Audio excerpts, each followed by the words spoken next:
Again, I'm thinking about Bakit's point on Saturday about whether we should try for more video and audio content in Yammer rather than the written. So I was about to do some written content on this link that Matt provided to do with Wittgenstein's language games, and it brought me through to this little excerpt here. It's not particularly long.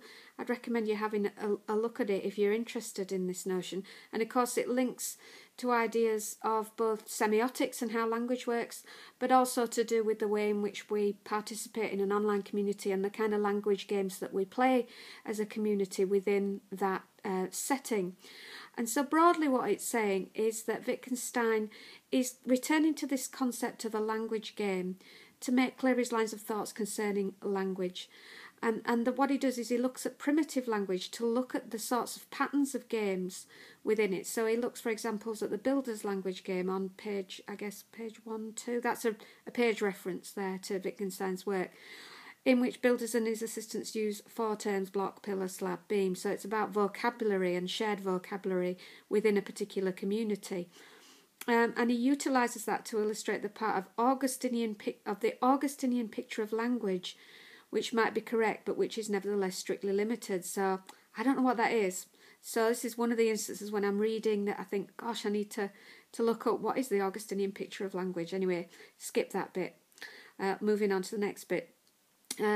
Regular language games, such as the astonishing list provided on page 23 of Wittgenstein, where he lists different kinds of language games. So, you know, how you report an event, how you speculate about an event that's coming up, how you form and test a hypothesis in language, how you make up a story, how you read it, how you play act, how you sing catches, guess riddles, make jokes, translate, ask, thank, and so on. These are all things that we understand that aren't so much about the terms, but are about how the patterns that you see. A good example of this is one in which I was marking a piece of work by a speaker of a foreign language.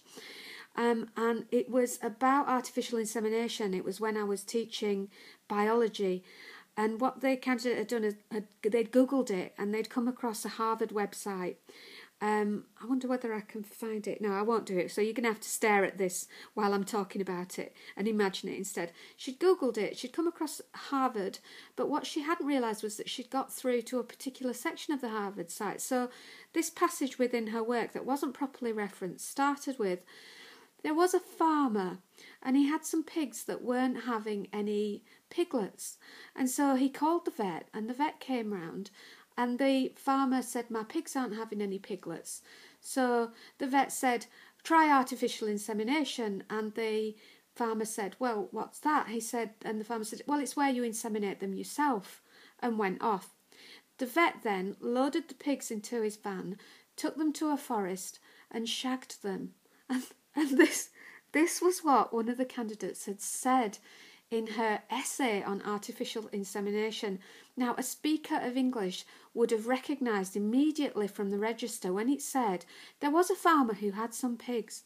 You would know immediately that it wasn't an academic piece of work.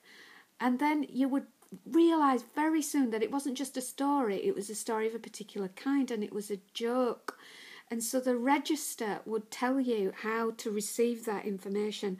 And this candidate didn't have any of those cultural references that flagged up that it was a joke. And she just copied and pasted the whole thing, thinking it was about scientific artificial insemination. And she'd taken it from the Harvard website, so she thought that it was valid and reliable because of its source.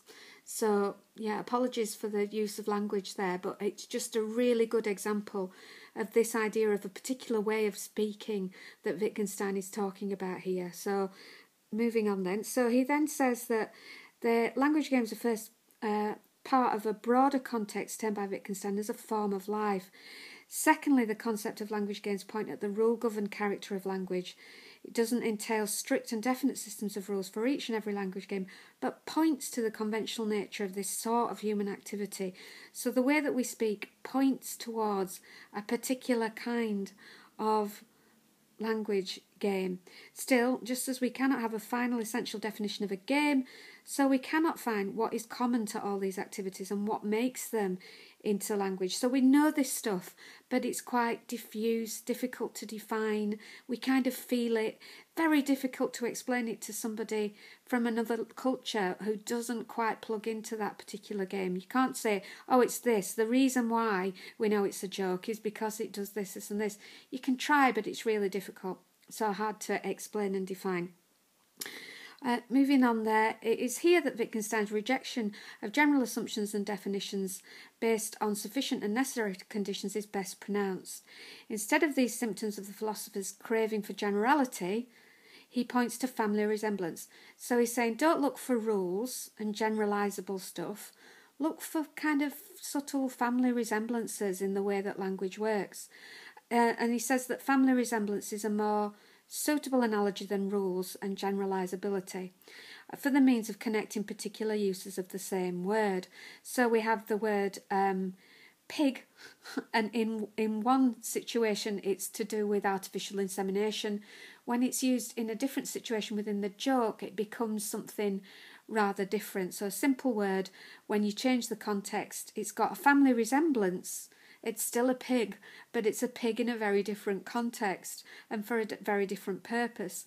So he's saying, look for a family resemblance in the word between its different uses, rather than for the kind of firm, clear... I'm going to move my finger away. My finger looks huge because it's nearer the camera. So he says, there's no reason to look, as we have done traditionally and dogmatically, for one essential core in which the meaning of the word is located and which is therefore common to all users of that word. We should instead travel with the word's uses through a complicated network